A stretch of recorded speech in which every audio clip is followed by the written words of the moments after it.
polarisasi atau keterbelahan suara pada pemilu mendatang. Apalagi sengitnya persaingan antar ketiga paslon sehingga pemilu 2024 diprediksi akan berlangsung dalam 2 putaran. Lalu, apa kata fakta?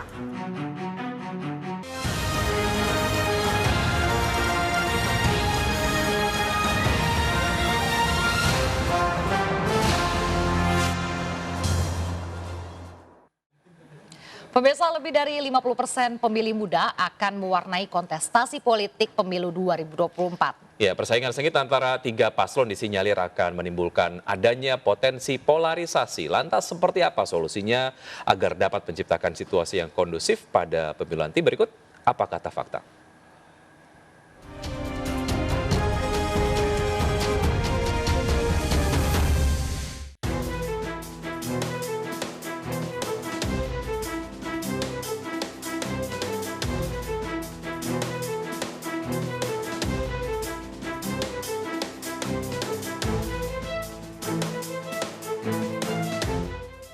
Lebih dari 200 juta pemilih dalam negeri dan 1,75 diaspora di seluruh dunia akan menggunakan hak pilih mereka pada 14 Februari 2024.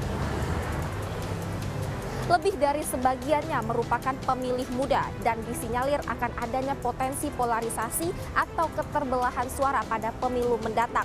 Apalagi sengitnya persaingan antar ketiga paslon sehingga pemilu 2024 diprediksi akan berlangsung dalam 2 putaran. Lalu, apa kata fakta?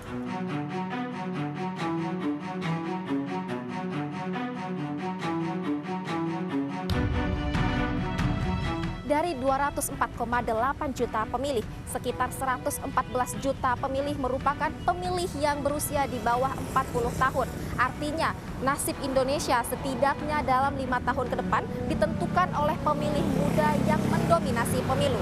Dalam angka tersebut, sebanyak 68 juta pemilih merupakan kelompok yang berasal dari milenial, yakni yang lahir pada awal tahun 80-an hingga ke pertengahan 90-an. Dan sisanya sebanyak 46 juta pemilih yang merupakan Gen Z, yakni lahir pada pertengahan 90-an dan sebagian mereka merupakan pemilih pemula. Pada pemilu kali ini, Gen Z dilibatkan yang secara demografis mereka merupakan apatis dalam politik akan terlibat dalam pemilu.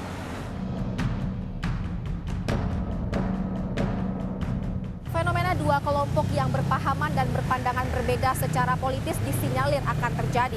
Polarisasi ini bahkan bisa terjadi hingga ke tingkat keluarga. Masyarakat akan terpecah menjadi dua kubu yang berseberangan karena isu, ideologi, dan juga kebijakan. Praktik pencemaran nama baik, fitnah, berita bohong, ujaran kebencian, hingga politik identitas rentan mewarnainya.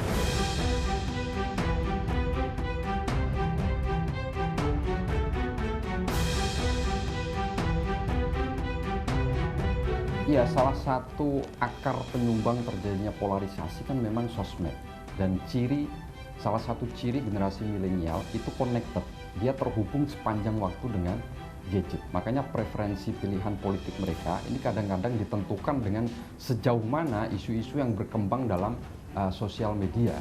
Nah, saya kira hadirnya sosmed ini juga turut mempengaruhi polarisasi yang cukup ekstrim dan ini bisa mempengaruhi preferensi pemilih pemula. Akan lebih